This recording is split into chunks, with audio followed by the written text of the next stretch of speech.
चलिए बच्चों, प्रेम से बोलेंगे राधे राधे। और आज का स्टार्ट करने वाले हैं टॉपिक जो बहुत ही मजेदार है। Group accounting. Group accounting.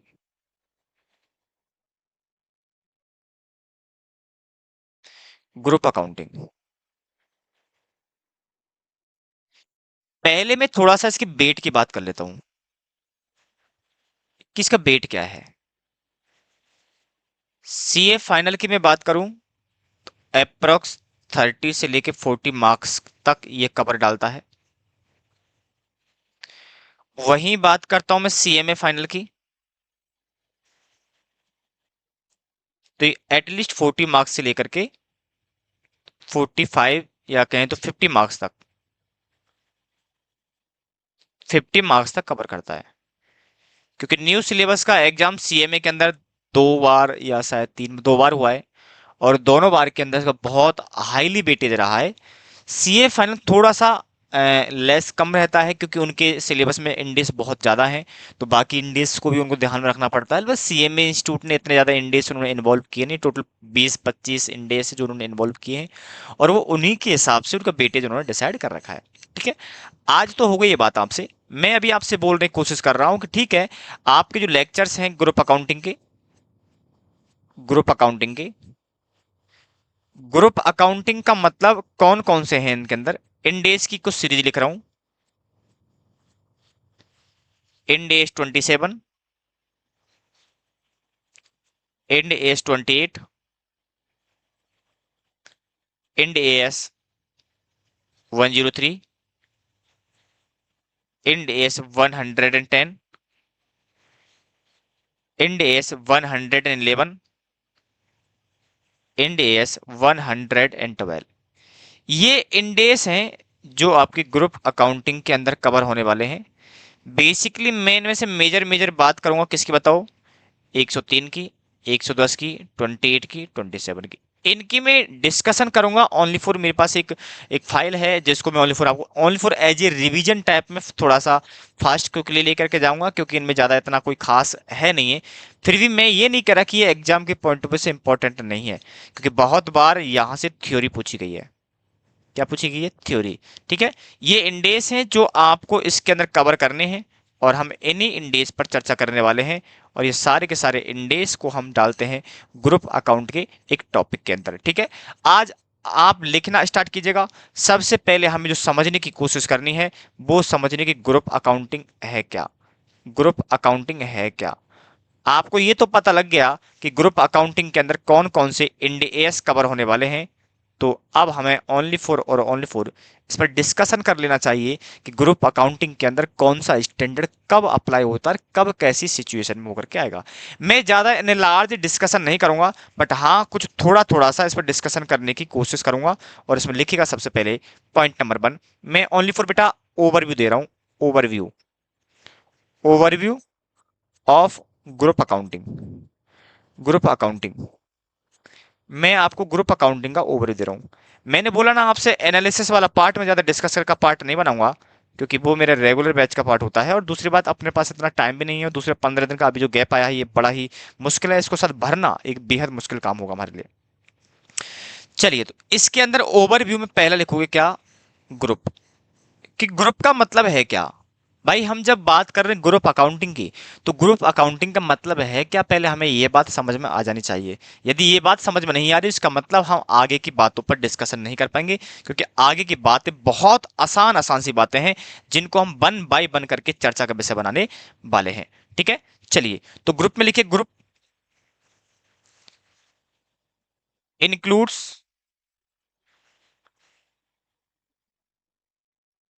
Subsidiary और subsidiaries, joint venture, joint operation,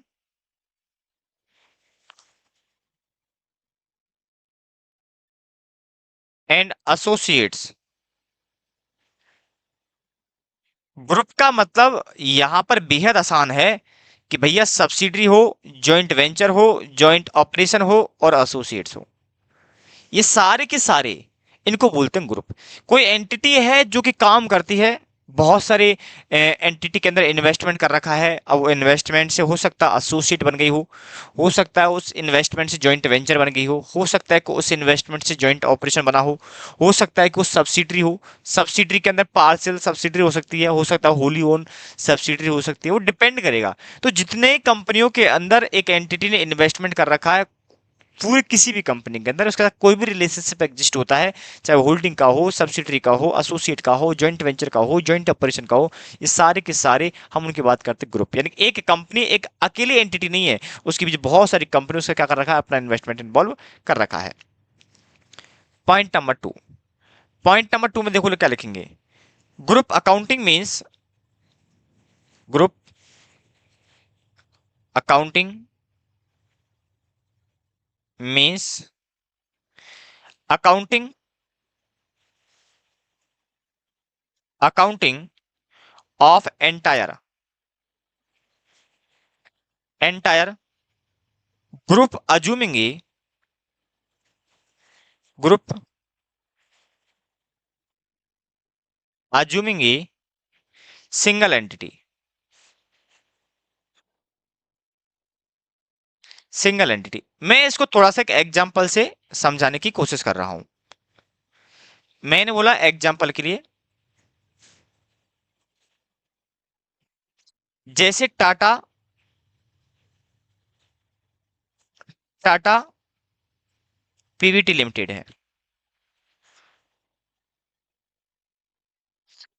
Tata ने क्या कर रखा है, एक टाटा आईटीसी है, मोटर्स भी है, बेस्ट साइड भी है, अदर भी है।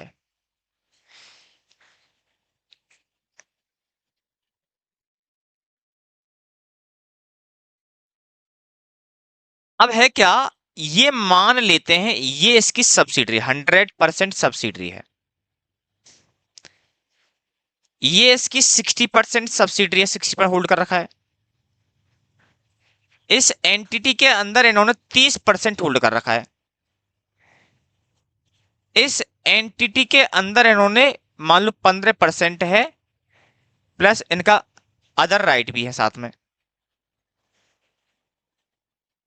ठीक है, अब होगा क्या कि जब ये अकाउंटिंग करेगी, जब टाटा पीवीटी लिमिटेड अकाउंटिंग करेगी, तो सारी की सारी एंटिटी को ऐड करके करेगी, सारी की सारी एंटिटी के वर्थ को ऐड करेगी और एक साथ करेगी, सिंगल सेट ऑफ अकाउंट बनाएगी, सिंगल सेट ऑफ अकाउंट बनाएगी बेटा, क्या बनाएगी, सिंगल सेट ऑफ अकाउंट बनाएगी। मैं ये नहीं कह रहा कि इंडिविजुअली बनाएगी, ये इंडिविजुअली बनाएगी, इसके भी बनाएगी, ये इसके भी बनाएगी, ये इसके भी बनाएगी, ये इसके भी बनाएगी, ये तो बनाएगी बनाएगी, ये अलग अलग तो बनाएगी बनाएगी, लेकिन साथ के साथ में बेहद ध्यान रखना है कि वो सबको एक साथ में बनाएगी। तो इसको बोलते ग्रुप अकाउंट। क्या बोलते बेटा इसको हम, ग्रुप अकाउंट। क्या बोलते हैं इसको, ग्रुप अकाउंटिंग। क्लियर है यहां तक कहानी, ये एग्जांपल समझ में आ गया, नहीं समझ में आया तो अभी मुझे बता दो, इस पर और डिस्कशन किया जा सकता है। ठीक है, मैंने क्या बोला कि अब उसकी चाहे वो होल्डिंग हो, सब्सिडरी हो, जॉइंट वेंचर हो या एसोसिएट हो, किसी प्रकार की हो, उन सबको एक साथ कंपाइल करके हम अकाउंट बनाते हैं, जो उसे हम ग्रुप अकाउंटिंग बोलते हैं। क्या बोलते हैं, ग्रुप अकाउंटिंग। और जब इंडिविजुअल एंटिटी के बना रहे होते हैं तो उनको सेपरेट फाइनेंशियल स्टेटमेंट बोलते हैं, जो आप आज तक बनाते हुए आए हो। ठीक है, चलिए, अब मैं कुछ बातों को थोड़ा सा और ले जाने की कोशिश कर रहा हूं। ठीक है, अब मैं कुछ आपको ओवर देने को, third point number third,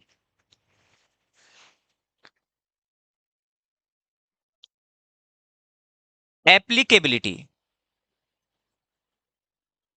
of standard under group accounting. भैया ग्रुप अकाउंटिंग के अंदर कहां कहां पर कौन सा स्टैंडर्ड लगेगा, इस बात की भी चर्चा होनी जरूरी है। तो देखो, मैंने आपको स्टैंडर्ड की सीरीज बताई थी, यहां पर लिख लो, बताओ क्या, स्टैंडर्ड। यहां लिखोगे टाइटल, टाइटल क्या स्टैंडर्ड का। यहां लिखोगे यूटिलिटी, और लास्ट में लिखोगे अकाउंटिंग। मैं आपको एक ही चीज को समझाने की कोशिश कर रहा हूं कि कौन सी चीज कहां पर जाके क्या होगी। मैं सबसे पहले लिखूंगा क्या यहां पर, इंड एएस 103, बिजनेस कॉम्बिनेशन। ये समझना बहुत जरूरी भी है कि भैया कौन सा स्टैंडर्ड कब लगेगा, क्योंकि हर स्टैंडर्ड का लिटरेचर अलग है। हर स्टैंडर्ड की जो उसका जो रीजनिंग है, प्रिंसिपल्स हैं, वो अलग हैं। Business combination, consolidated balance sheet. याद रखना इस बात को बहुत अच्छे से। मैंने मेरे बाबू, मेरे बच्चे लाल, ओनली फॉर मैंने बैलेंस शीट को कंसोलिडेट करवाया है। यहां 103 के हिसाब से ओनली फॉर और ओनली फॉर बैलेंस शीट ही बनेगी। इस बात का बेहद ध्यान रखना। और कब कब हुई बताओ, at the date of control, at the date of control,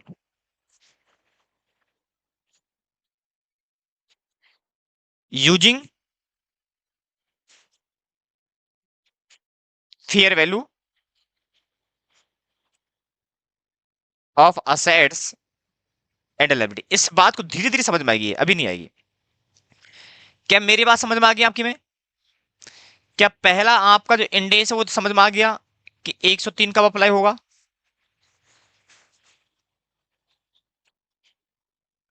clear है?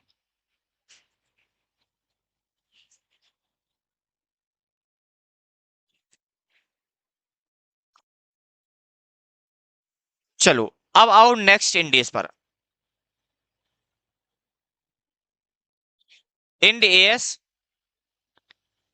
110, टाइटल है कंसोलिडेटेड फाइनेंशियल स्टेटमेंट। अभी लिख लो आप अभी, ठीक है, अभी लिख लो, नोट कर लो। अभी इसको समझाऊंगा बाकायदा एग्जांपल की तरह। अभी लिख लो।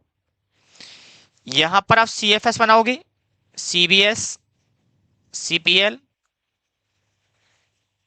सीसीएफ और सीसीओई।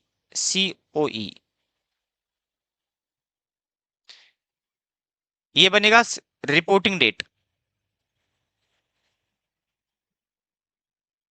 Reporting date using line by line, line by line addition of assets and liability. ये बात भी आपको याद रखनी है। मैंने लाइन बाय लाइन ऐड करने के लिए बोला है, एक एक को ऐड कर दो, एक एक को ऐड कर दो। मैंने ये नहीं बोला फेयर वैल्यू लेनी है, मैंने बोला कि एक एक को ऐड कर दो आप, ठीक है ना?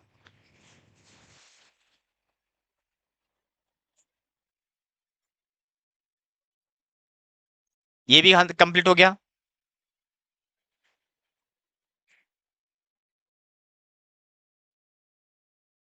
अब आओ अगले, इंड एएस 111, टाइटल है जॉइंट अरेंजमेंट।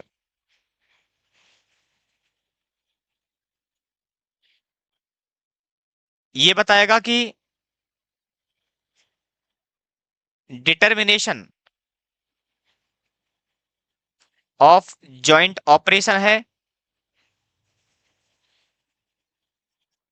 और जॉइंट वेंचर। और अकाउंटिंग बताता है ये स्टैंडर्ड आपके लिए, accounting for joint operation, accounting for joint operation, accounting for joint operation. इसके अलावा लिखो इंडेस 28,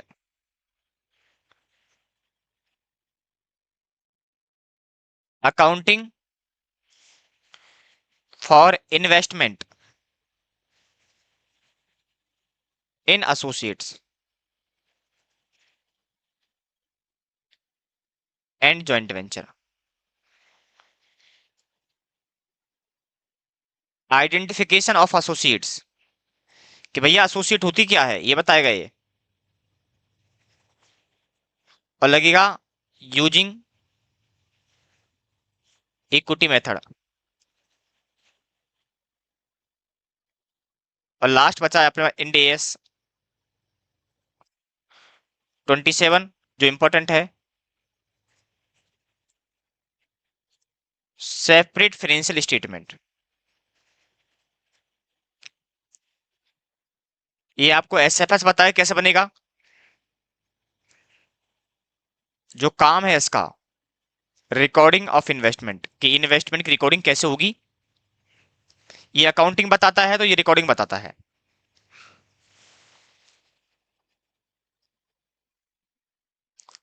बाय यूजिंग कॉस्ट और फेयर वैल्यू मॉडल। चर्चा करूंगा, टेंशन ना लो आप। ऐसा मत सोचना कि ये लिखवा दिए, इसका काम मैं आगे बताऊंगा नहीं आपके लिए, लेकिन चर्चा करूंगा। आ जाओ, इंड एस 112, ये ओनली फॉर डिस्क्लोजर है ऑफ ग्रुप अकाउंटिंग। ये पूरा थ्योरम है इसमें।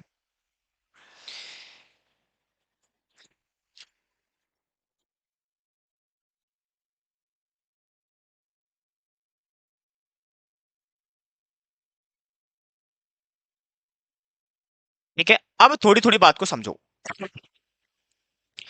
थोड़ी थोड़ी बात को समझो। मैं एक छोटा सा टाइमलाइन बनाऊंगा आपके लिए, बेहद इंपॉर्टेंट है, उसको ध्यान से देखकर चलना। वो समझ में आ गया, समझो, आपका काम आसान हो गया।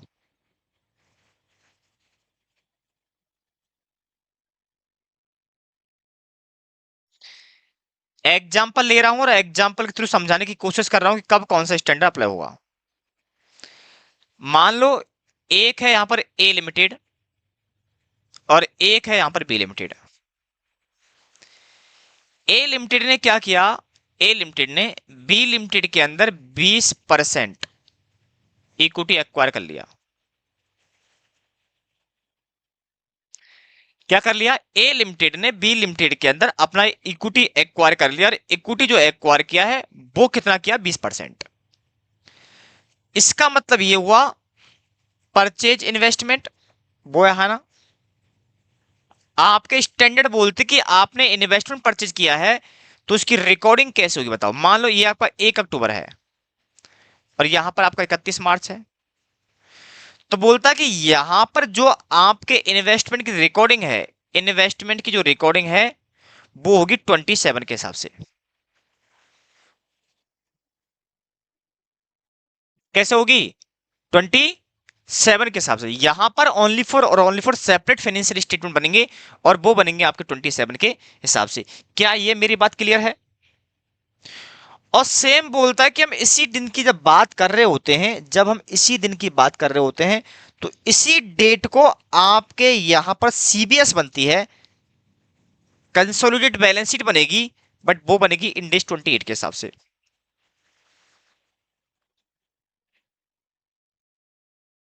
कैसे बनेगी बाद में बात करूंगा, अभी इतना समझो। यदि आपने इन्वेस्टमेंट किया है और इन्वेस्टमेंट करने से पता लग रहा है तुम्हें कि भैया कि क्या चल रहा है,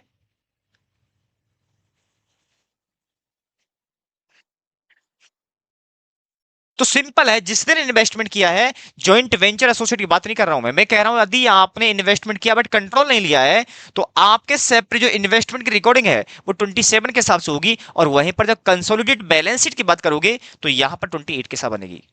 अब हुआ क्या, आपने वापस से 30% यानी 35% और ले लिए, तो मुझे बताओ आपके 20% यहां पर, 30% यहां पर कंट्रोल आ गया, बोलो है ना। जब कंट्रोल आ गया तो आपके फिर दो तरीके से स्टेटमेंट बनेंगे, एक एसएफएस बनेंगे और एक सीबीएस बनेगा। सीएफएस नहीं बनेगा, सीबीएस बनेगा। जब एसएफएस की बात करूंगा तो वापस से 27 अप्लाई होगा, और जब मैं सीबीएस की बात करूंगा तो 103 लगेगा। मेरी बात को एक एक को ध्यान सुनते चलना, मैंने क्या बोला, पहले आपने कंट्रोल नहीं आया बट आपने इन्वेस्टमेंट किया था, आपने पहले कंट्रोल नहीं लिया, आपने इन्वेस्टमेंट किया, इन्वेस्टमेंट की रिकॉर्डिंग 27 के हिसाब से होगी। और जब मैं सीवीएस की बात कर रहा था, जब मैं कंबाइंड बैलेंस शीट बना रहा हूँ, तो याद रखना जो इन्वेस्टमेंट की रिकॉर्डिंग है वो आपकी एसएफएस बन गया। अब यहां जो बनाऊं कंसोलिडेट तो 28 के हिसाब से बनेगा। लेकिन जैसे ही डेट ऑफ कंट्रोल आई, जैसे कंट्रोल आ गया, इसे डेट को कंट्रोल आ गया, तो कंट्रोल आते ही आपके अब सेपरेट फाइनेंशियल स्टेटमेंट अभी भी 27 के साथ बनेंगे, लेकिन जो कंबाइंड बैलेंस शीट है वो 28 की जगह किससे बनेगी बेटा? 103 से बनेगी। बोलो हाँ और ना। क्लियर? नहीं यार पूछ लेना आराम से, क्योंकि बहुत जरूरी है। आपकी एप्लीकेबिलिटी किस स्टैंडर्ड किस पर होगी, कहां होगी, ये बात आपको जानना बेहद जरूरी है। यदि नहीं जान पा रहे हो तो समझ लो समस्या आने वाली है। क्लियर कहानी यहाँ तक? इस बात की यहाँ पर आगे बढ़ते हैं हम लोग। जैसे ही यहां पर आपका आया, क्या मुझे बताओ, ये मान लो 1 जनवरी था। अब 31 तारीख को क्या होगा? 31 तारीख को क्या होगा कि अब आपको यहां पर दो तरह के फिर फाइनेंशियल स्टेटमेंट बनाने पड़ेंगे। एक बनेंगे क्या? एस एफ एस, और एस एफ एस अभी भी आपके 27 के हिसाब से ही बनेंगे। और जब मैं बात करूंगा सी एफ एस, अब सीबीएस नहीं बनेगा, सी एफ एस बनेगा, और सी एफ एस बनेगा 110 के हिसाब से। आपने इन्वेस्टमेंट किया 27 के हिसाब से, आप कंबाइंड बैलेंस शीट भी बनानी पड़ेगी आपको, कि ग्रुप है आपका, क्योंकि आपने किसी और एंटिटी में इन्वेस्टमेंट कर रखा है। तो इन्वेस्टमेंट की रिकॉर्डिंग तो होगी 27 के हिसाब से। और जब मैं बात करूंगा बैलेंस शीट बनाने कंबाइंड की, तो बनेगी 28 के हिसाब से। कंट्रोल आ गया, तो जिस दिन कंट्रोल आ गया उस दिन सेपरेट फाइनेंशियल स्टेटमेंट बनेगी 27 के हिसाब से। कंबाइंड बैलेंस शीट बनेगी at the date of control को 103 के हिसाब से। और जब बात करेंगे रिपोर्टिंग डेट की कंट्रोल आने के बाद, तो हमेशा याद रखना सेपरेट बनेगा 27 के हिसाब से, और combined sorry consolidate financial statement बनेंगे यहाँ पर 110 के हिसाब से। क्या मुझे बताओ, 27 क्लियर है, 28, 103 और 110 क्लियर है क्या? बताओ फटाफट से बता दो मुझे, बताओ। ये हैं आपके स्टेटमेंट से रिलेटेड। अब बाकी जो स्टैंडर्ड बचे हैं वो डिस्क्लोजर है, आइडेंटिफिकेशन है, मेजरमेंट, वो अलग पॉइंट है। ठीक है, वो एकदम लिटरेचर का एनालिसिस वाला पार्ट है। बेसिकली प्रैक्टिकल कंटेंट जो है आपका वो यहीं से लिंक करता है। सेपरेट बनेंगे 27 के हिसाब से। आपका कंट्रोल नहीं आया है तो एससीबीएस भी बनेगी 28 के हिसाब से।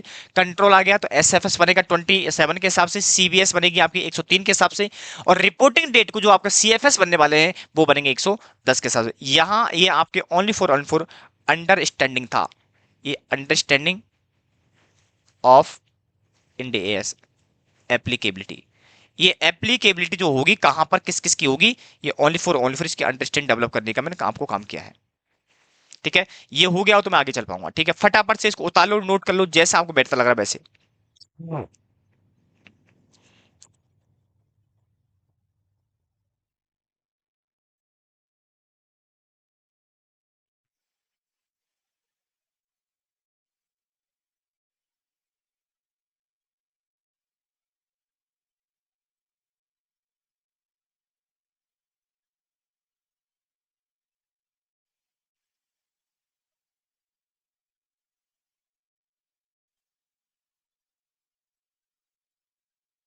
चलिए, अब हम यहां से आगे बढ़ते हैं कि है क्या। अब यहां से स्टार्ट लिखना स्टार्ट करो आप। डालिए टाइटल अब इंड एस 103। सर क्या डायरेक्ट 103 से स्टार्ट करो? हाँ, 103 से स्टार्ट करूंगा।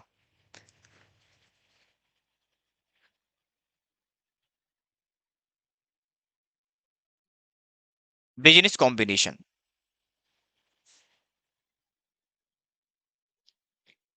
टाइटल क्या है? Business combination. एएस के साथ मर्ज मत करना, जो एएस में पढ़ के आए हो वैसा कुछ नहीं होने वाला है यहाँ पर। ठीक है, बिल्कुल डिफरेंट, एकदम बिल्कुल डिफरेंट है। एएस का कंपेरिजन यहाँ मत करना। चलिए, अब यहाँ पर दो टर्म्स हैं, इसको बस एनालिसिस कराऊंगा हल्का हल्का सा। बिजनेस, दूसरा है कॉम्बिनेशन। कॉम्बिनेशन का मतलब है,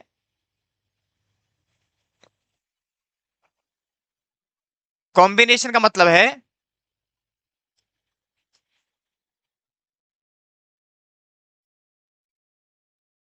who combined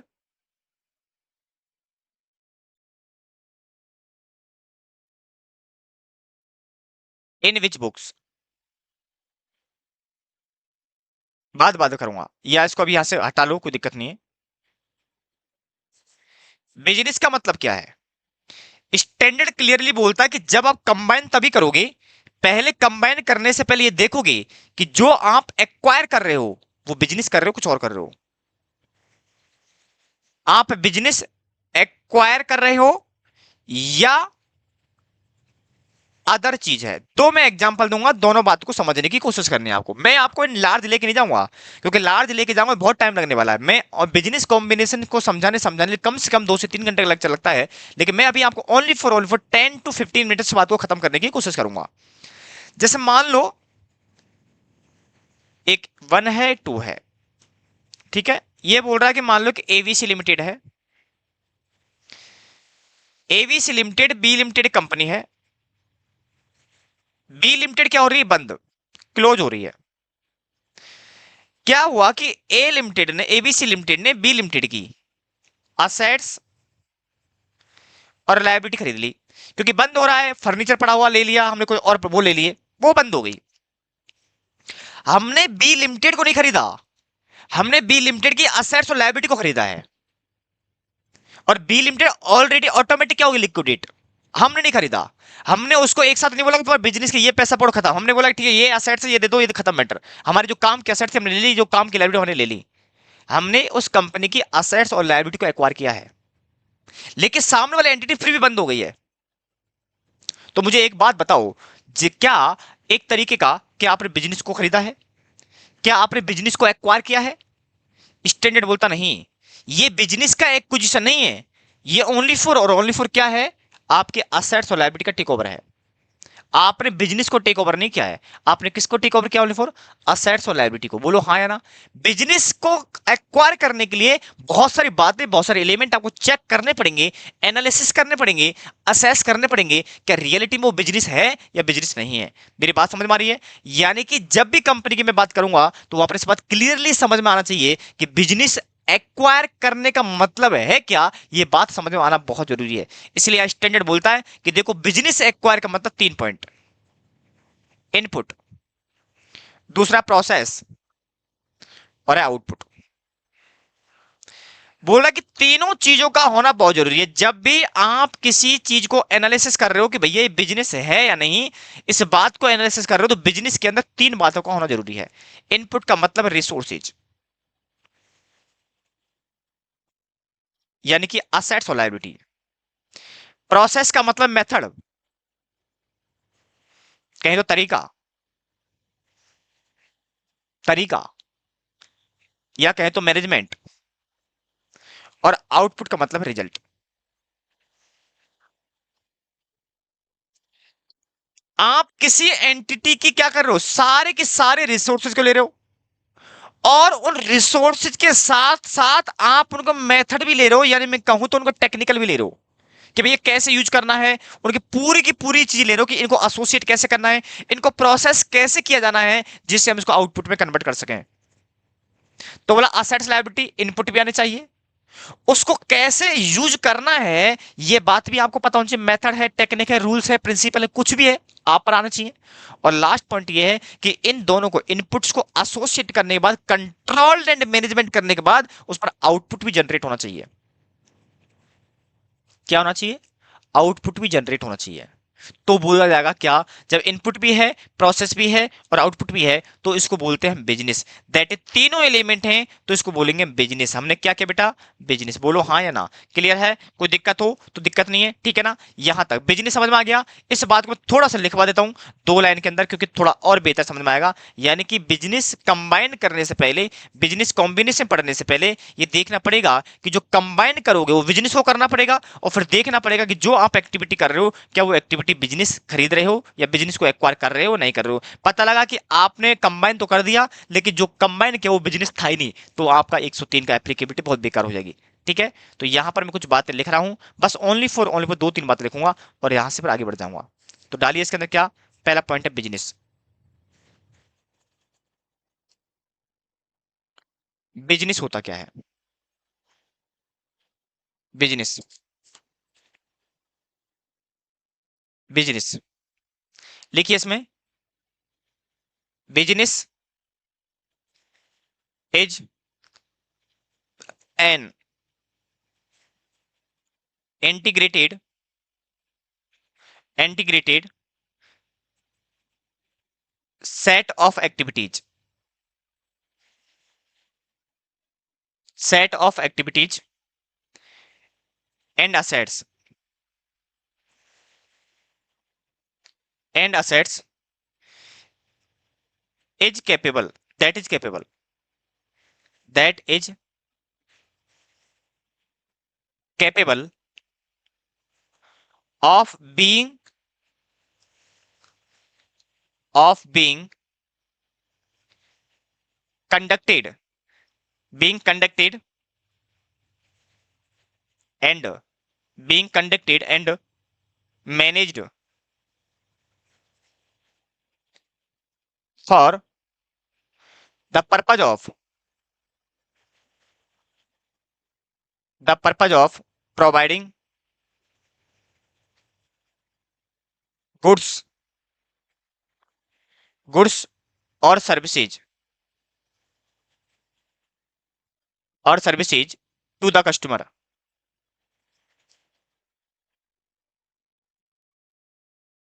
to the customers, generating, generating investment, income, investment income.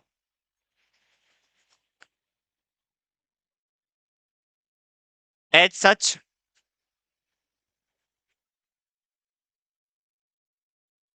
income, as such dividend हो सकता है, रेंटल हो सकती है, इंटरेस्ट हो सकता है, एक्सेट्रा एंड एक्सेट्रा।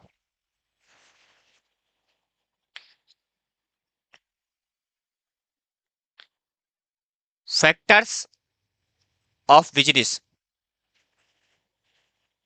बिजनेस के तीन फैक्टर्स होते हैं।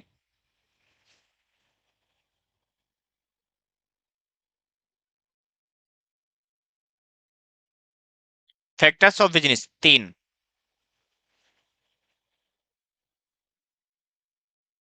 पहला इनपुट, दूसरा प्रोसेस और तीसरा आउटपुट। इनपुट के नीचे लिखो economic resources that create output और capability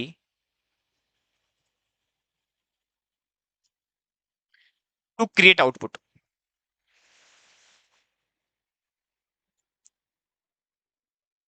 process,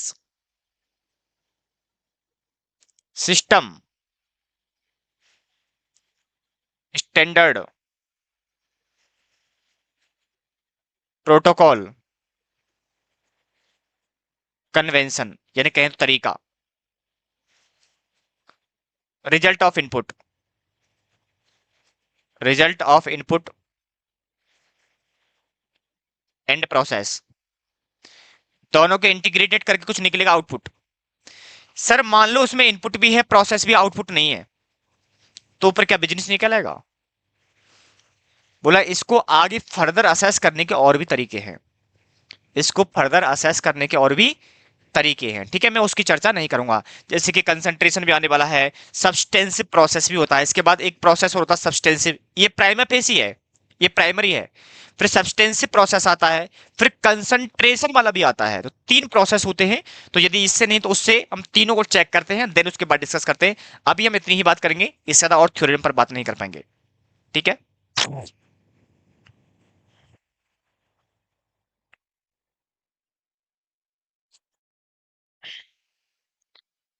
point number two, combination, combination.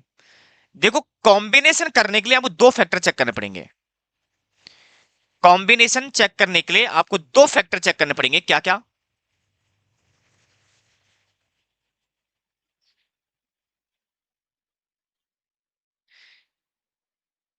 When combined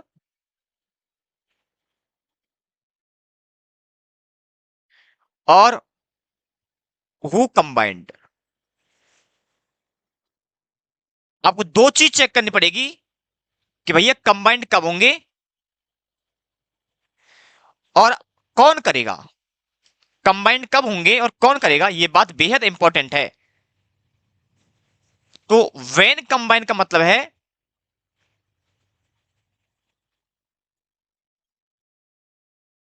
determination of date of control.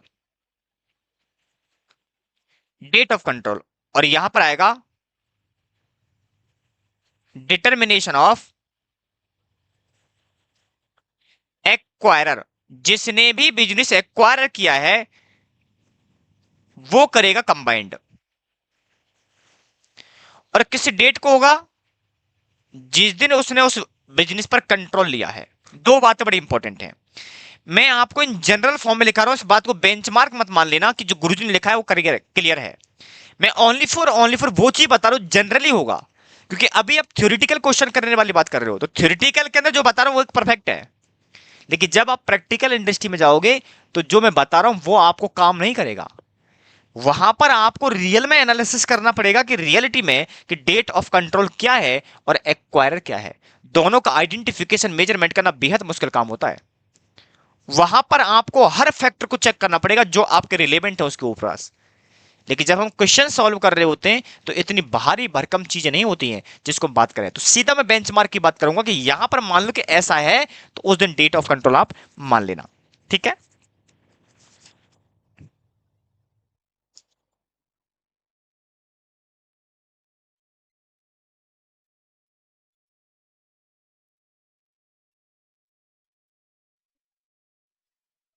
First क्या मानना है, date of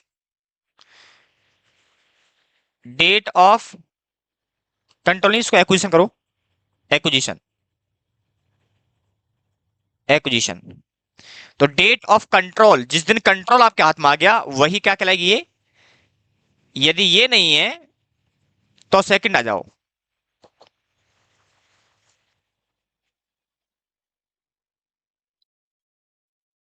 date of agreement. Date of agreement. यहां पर आने के लिए आपको थोड़ा सा कुछ बातें एनालिसिस करनी पड़ेंगी और देखनी भी पड़ेंगी। तो देखना पड़ेगा कि भैया है क्या है। तो इसमें लिखो आप यहां पर acquirer means entity that control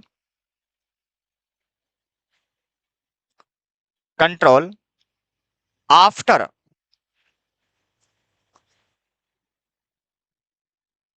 combination. Second point है acquirer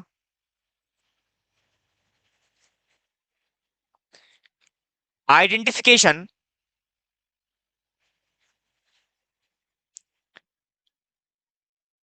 based on mode of consideration.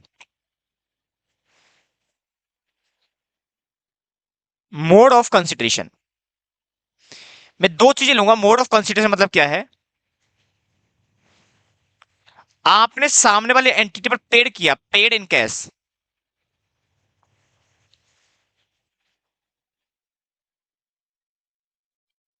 और इन एक्सचेंज ऑफ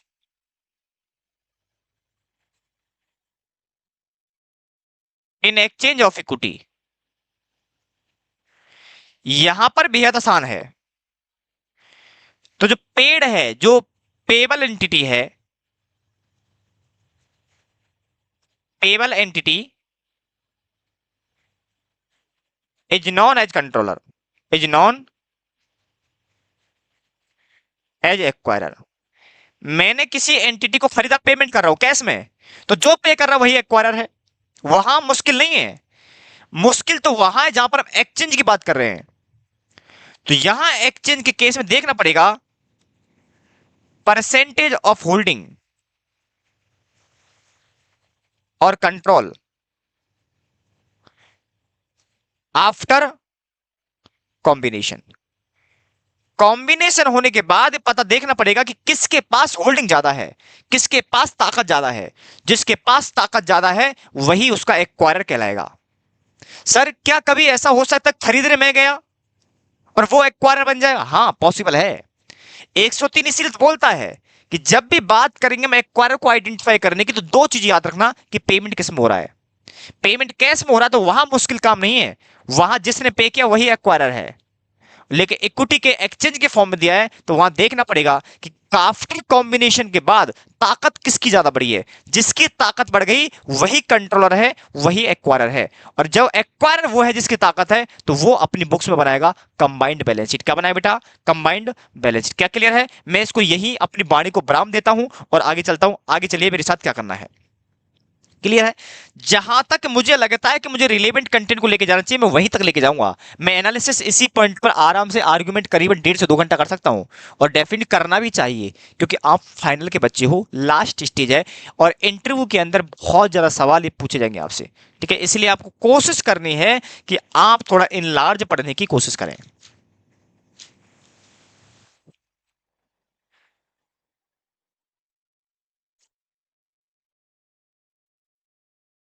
ठीक है, ये चीज आपको थोड़ा सा करेगी। अब यहां पर लिखेंगे क्या हम? पॉइंट नंबर कौन सा चल रहा है बताओ? बिजनेस हो गया, ये कॉम्बिनेशन हो गया। पॉइंट नंबर थर्ड,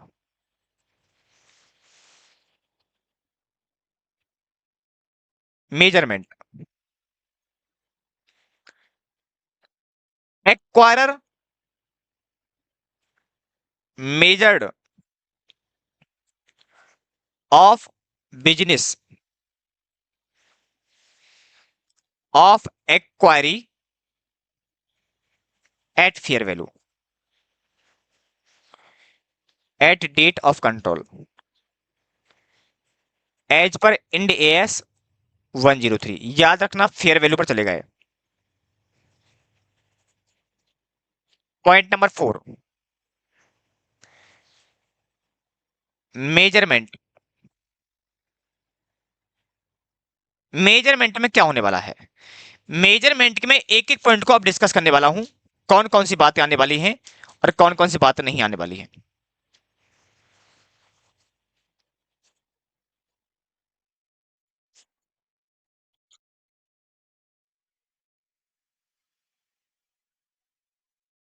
पहला पॉइंट, कैलकुलेशन ऑफ, या पहले बात करते क्या कैलकुलेशन नहीं, एनसीआई, नॉन कंट्रोलिंग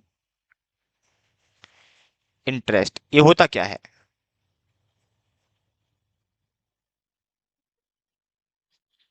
देखिए, holding in acquiree other than acquirer, such holders are called NCI. Example के लिए, ए लिमिटेड है, ये बी लिमिटेड है, इसने इसके अंदर 60% एक्वायर कर लिया, 60% equity acquired by A limited. तो मुझे बताओ, होल्ड बाय ए लिमिटेड कितना है बताओ बेटा? 60%। और होल्ड बाय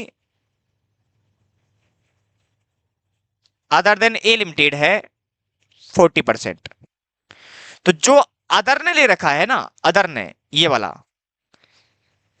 पोर्शन है एनसीआई का, और इसको बोलते हैं एक्वायरर। ये हो गया एक्वायरर और ये बन गया एनसीआई। जो मैंने ले रखा है मेरे अलावा जो भी है, क्योंकि एक्वायरर ने जो ले रखा है, मेजर पार्ट किसने ले रखा हुआ है? एक्वायरर ने। उसके अलावा जिसने भी ले रखा है वो सारा सारा कहलाएगा एनसीआई। आपने जब एएस पढ़ते तो आपने माइनॉरिटी इंटरेस्ट पढ़ा होगा, यहां माइनॉरिटी वर्ड यूज नहीं किया जा सकता, क्योंकि वहां पर बेंचमार्क होता था 50% से ज्यादा जिसकी जेब में होल्डिंग है वही कंट्रोलर है। यहाँ ऐसा नहीं है। यहाँ 30% वोटिंग राइट होने के बावजूद भी एक कंट्रोलर हो सकता है, एक्वायरर बन सकता है। ये डिपेंड करता है आपके एनालिसिस के ऊपर, सरकमस्टांसेस के ऊपर। ठीक है, यहां तक क्लियर है? आगे इसमें लिखना स्टार्ट करो।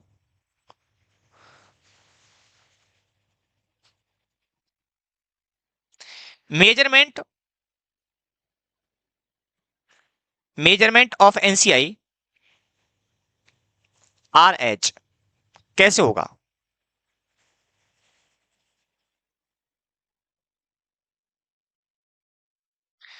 पहला है proportionate of net assets method. इसकी कैलकुलेशन दो प्रकार से होगी। दूसरा है फेयर वैल्यू ऑफ या फेयर वैल्यू मेथड।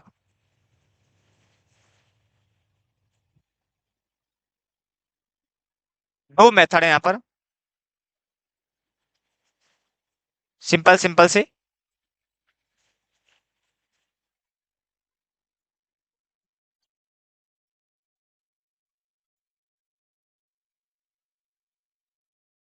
इसके अंदर देखो क्या होगा, calculate net assets at date of control, at date of control multiply percentage of NCI. यह क्या होगा बताओ? कंसिडरेशन पेड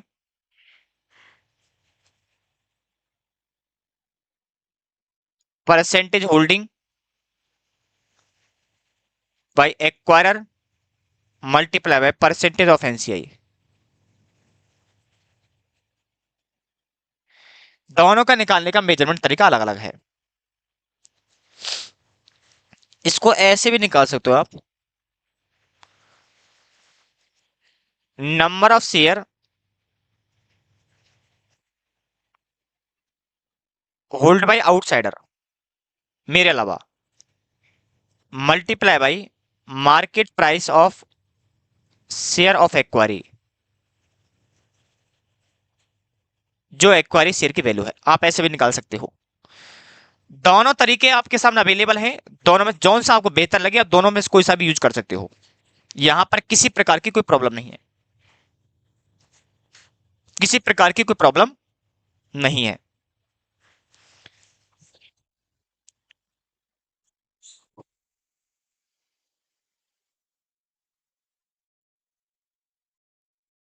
तो एक एक चीज की मैं बात करता हुआ चलूंगा और एक एक चीज की कैलकुलेशन को साथ में लेके चलूंगा।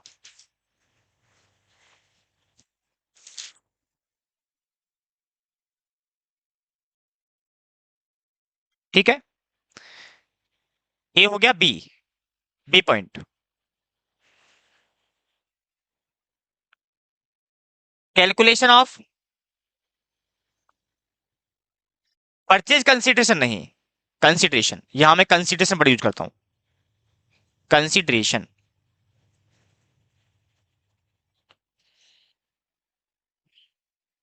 कंसिडरेशन किस तरीके से कैलकुलेशन होगा?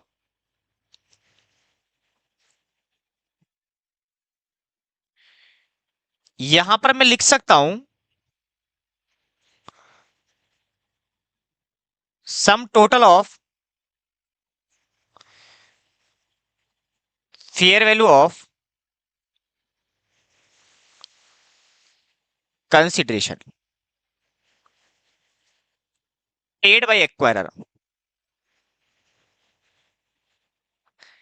अभी एक मेरा स्टूडेंट था, उसका शायद लास्ट कल ही उसका मैसेज आया था, क्वेश्चन उसने भेजा व्हाट्सएप पर और बोला कि सर बताओ कि इसमें क्या डिवेंचर को जो पेमेंट हम कर रहे हैं, डिवेंचर होल्डर को जो पेमेंट कर रहे हैं, क्या वो पीसी में शामिल होगा? मैंने बोला आपका क्वेश्चन का थ्योरम ही गलत है। आपके क्वेश्चन का थ्योरम ही गलत है। आपको देखना ही नहीं है, आप सिंपल सी फंडा है, इक्विटी शेयर होल्डर को जो भी पे कर रहे हो उसकी आज का फेयर वैल्यू है वही आ गया कंसिडरेशन। फर्क नहीं पड़ता इस बात का।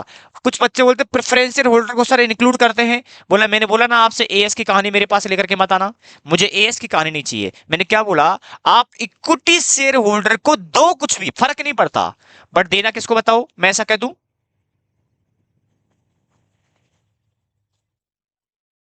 Paid to equity share holder in form of, in form of equity दोगे तो भी कोई दिक्कत नहीं है, आप प्रेफरेंस दो तो भी कोई दिक्कत नहीं है, आप डेप्थ दो तो भी कोई दिक्कत नहीं है, आप अज्यूम्ड लायबिलिटी दो कोई भी दिक्कत नहीं है, आप उसको असेट दे दो कोई भी दिक्कत नहीं है, आप उसको कंटीजेंट पेमेंट करो तो भी कोई दिक्कत नहीं है।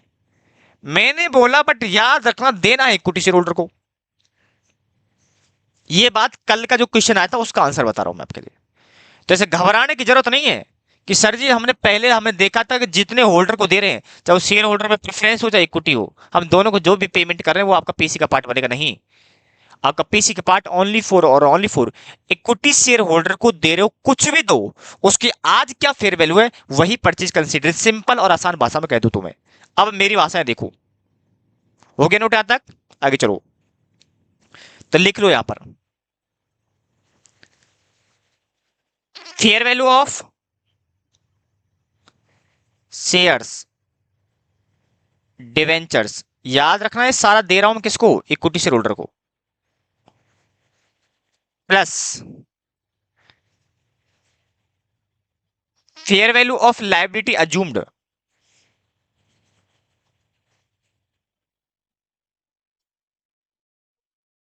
Plus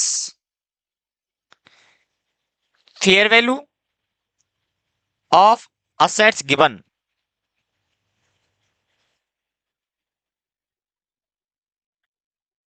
plus fair value of contingent consideration,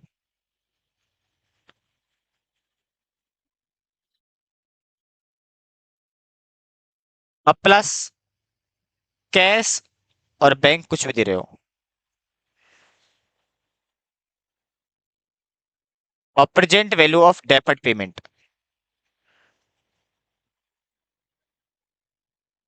मैं कुछ बातें दो पॉइंट को डिस्कस करने वाला हूं, बाकी में कोई दिक्कत नहीं है। ये होगा कंसिडरेशन। मैं कहने की कोशिश ये कर रहा हूं आपसे कि भाई देखो ये बात सिंपल सी क्या है कि एक है ए लिमिटेड और ये है बी लिमिटेड। ए लिमिटेड ने अपनी बातों को थोड़ा ध्यान से देखा और हमने इसका 60% खरीद लिया, इक्विटी खरीद लिया। मैं इसको पेमेंट कर रहा हूं, अभी दे रहा हूं, मान लीजिएगा 60 लाख कैश, और कह रहा हूं कि मैं आपको फ्यूचर में जो आउटपुट आएगा उस आउटपुट का 20% और दूंगा अगले 2 साल में, फॉर नेक्स्ट ईयर। तीसरा, यदि मेरे 2 साल के अंदर आपका जो रेवेन्यू है वो 20% तक हो जाता है तो मैं आपको 10 लाख रुपए और दूंगा।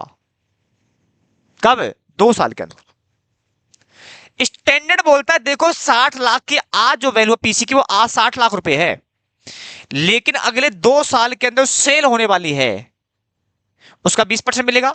मान लो ईयर 1 के अंदर सेल हो गए 50 लाख की, ईयर 2 के अंदर सेल हो गए 20 लाख की, तो इसका कितना दोगे बताओ? 20%।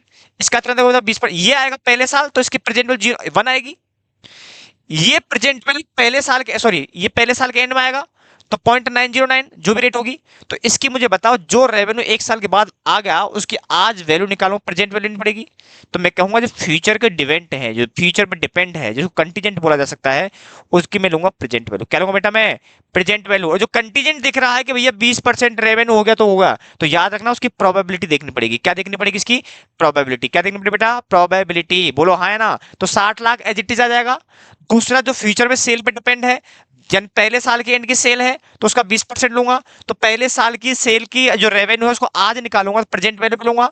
सेकंड ईयर को सेकंड ईयर प्रेजेंट वैल्यू पे लूंगा। और जो कंटीजेंट है वो देखना पड़ेगा फ्यूचर में उसकी होने की प्रोबेबिलिटी क्या है, और जितने परसेंट होने की प्रोबेबिलिटी है उस प्रोबेबिलिटी के आधार पर उसको आज प्रेजेंट में लेकर के उसको मैं रिकॉर्ड करूंगा एज ए पीसी। बोलो हाँ और ना? क्लियर? एक क्वेश्चन आएगा तो बात करूंगा इसके ऊपर, ठीक है ना?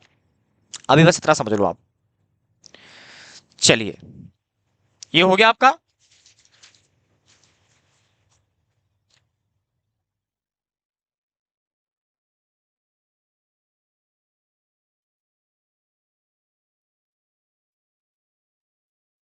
चलिए, पॉइंट नंबर कौन सा बताओ?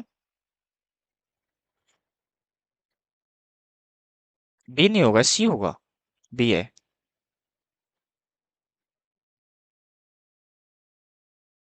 सी। Calculation of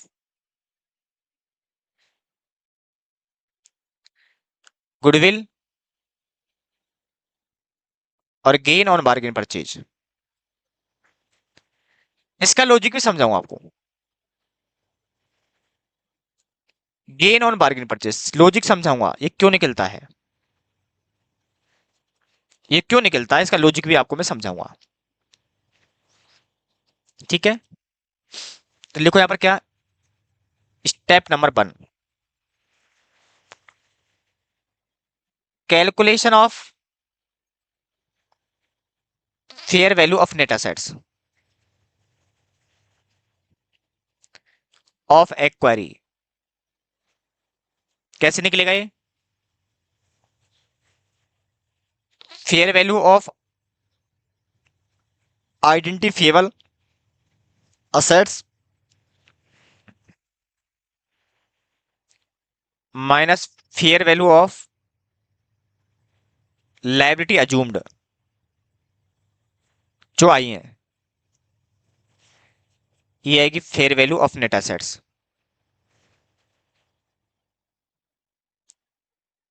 step number 2,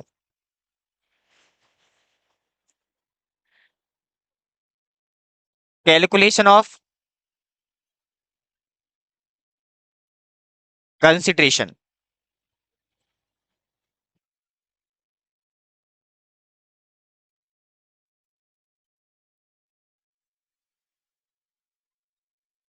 step number 3,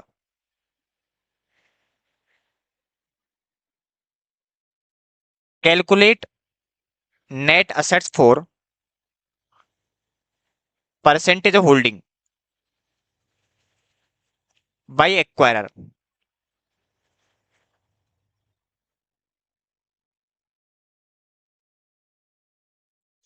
fair value of net assets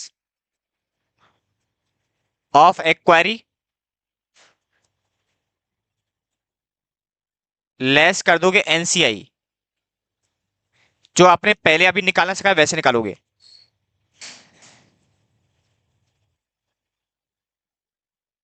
और step number 4,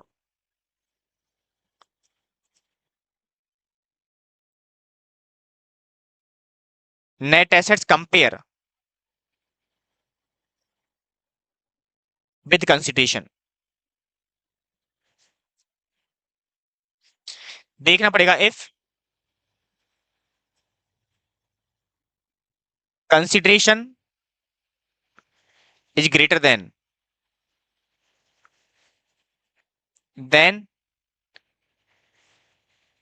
create goodwill, otherwise gain on bargain purchase. और आपको रटने वाला तरीका रखना है, तो सिंपल सा फॉर्मूला,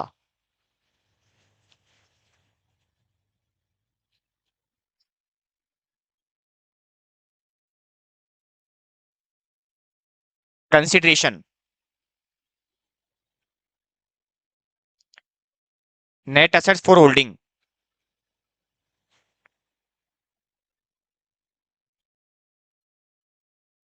तो आएगी गुडविल। और वाइस वर्सा आएगा गेन और बार्गेन। ये है इसका गुडविल, अपोजिट क्या आ जाएगी इसके बेटा, बार्गेन परचेज।